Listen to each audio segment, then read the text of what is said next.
Election express 2019 की शुरुआत उस खबर के साथ जिसके बाद एक बार फिर से देश की राजनीति में मानो भूचाल आ गया है, क्योंकि कांग्रेस अध्यक्ष राहुल गांधी ने घोषणा की है कि अगर कांग्रेस की सरकार देश में आ गई तो फिर सभी को न्यूनतम आमदनी की गारंटी दी जाएगी। अब सवाल यह खड़ा होता है कि न्यूनतम आमदनी की गारंटी क्या होती है?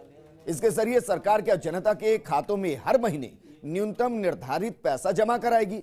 अगर ऐसा है तो फिर ये कितना होने वाला है और क्या इस गारंटी के बाद देश में गरीबी खत्म हो जाएगी? क्या कोई वाकई में ऐसा नहीं होगा जो बीपीएल यानी कि गरीबी रेखा से नीचे जीवन यापन करेगा? और अगर बीपीएल परिवारों की जिंदगी पर इसका असर नहीं होगा तो फिर किनको ये गारंटी दी जा रही है और इसका क्या कुछ होने वाला है?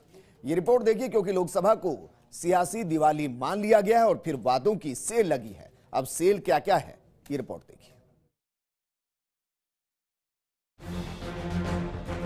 लोकसभा का चुनाव आते आते लगता है कि देश में मुफ्त की योजनाओं की सेल लग जाएगी। मुफ्त में ना जाने क्या क्या दिया जाएगा और ना जाने क्या क्या माफ किया जाएगा, क्योंकि इरादा साफ है और लगता है कि योजनाओं के दम पर लालच की थाली में मुद्दों की माफी परोसी जाएगी और जी ललचाए रहा ना जाए वाले अंदाज में वोटर्स को लुभाया जाएगा। उसको बताया जाएगा कि अगर हम आए तो आपको कितना कैश और कितना अलग तरीके की राहत दे सकते हैं। यानी अगर कहा जाए कि देश का विकास मजबूत सरकार पर टिका है तो फिर ये भी कह देना चाहिए कि मजबूत सरकार की नींव जीत की मजबूरी पर टिकी है, जिसकी दूरी को दूर करने के लिए दोनों ही बड़ी पार्टियां वादों को मंगों की चाशनी में डुबोकर जनता के सामने ला रही है, परोस रही है।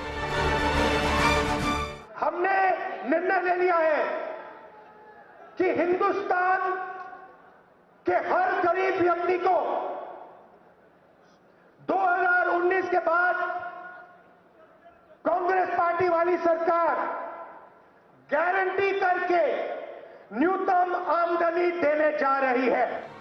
कर्ज माफी के सहारे लगभग हर जगह हारे कांग्रेस के योद्धा जीत का स्वाद चख चुके हैं और 3 राज्यों में सरकार बना चुके हैं, लेकिन जनता को माफी का चस्का चढ़ाने वाले राजनेता जनता को सशक्त करने की राह पर सहारे की आदत डालते हुए आगे दौड़ाने की बात करते हैं। और यही वजह कि बीजेपी के लगातार हो रहे वादों के बीच अब कांग्रेस की तरफ से मास्टर स्ट्रोक खेला गया है। राहुल ने किसान आभार सम्मेलन में किया बड़ा ऐलान। 2019 में चुनाव जीतने के बाद कांग्रेस तय करेगी न्यूनतम आमदनी। गरीब व्यक्ति को गारंटी के तौर पर न्यूनतम आमदनी दी जाएगी। जनता को अधिकार देने की राह में एक और अधिकार आ गया है। इससे पहले सूचना का अधिकार आ चुका है, भोजन का अधिकार आ चुका है, शिक्षा का अधिकार आ चुका है, लेकिन 2019 में कांग्रेस आई तो फिर न्यूनतम आमदनी का अधिकार भी आ जाएगा, गारंटी आ जाएगी। तो क्या मान लिया जाए कि कोई आदमी काम करे या ना करे उसको न्यूनतम आमदनी दी जाएगी? तो क्या इसका मतलब यह है कि हमारे देश के हर हिंदुस्तान के गरीब व्यक्ति के खाते में कम से कम न्यूनतम आमदनी हिंदुस्तान की सरकार देने जा रही है? मतलब हिंदुस्तान में कोई गरीब और भूखा नहीं रहेगा। मिनिमम इनकम गारंटी मतलब हिंदुस्तान के हर गरीब व्यक्ति के बैंक अकाउंट में कम से कम न्यूनतम आमदनी हिंदुस्तान की सरकार देने जा रही है। मतलब हिंदुस्तान में ना कोई भूखा रहेगा ना कोई गरीब रहेगा।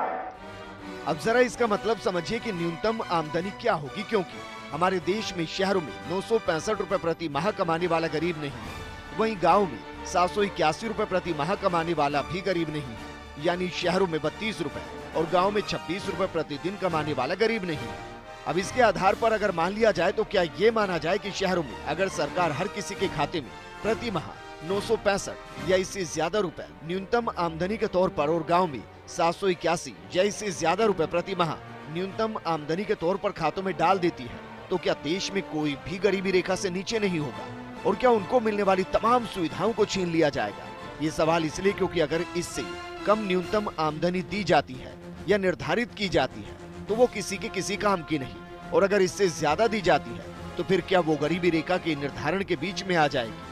इस बीच देखना ये भी दिलचस्प होगा कि अब बीजेपी कौन सी नई योजना लाती है। देखते जाइए, चुनाव वाली दिवाली आनी है और वादों वाली सेल लगेगी, जहां सभी पार्टियां लालच देगी और आपके वोट को अप्रत्यक्ष तौर पर खरीदने की कोशिश करेगी। लेकिन आपका वोट अनमोल है और उसका इस्तेमाल सिर्फ आपकी सोच पर निर्भर करता है। Bureau report, first news.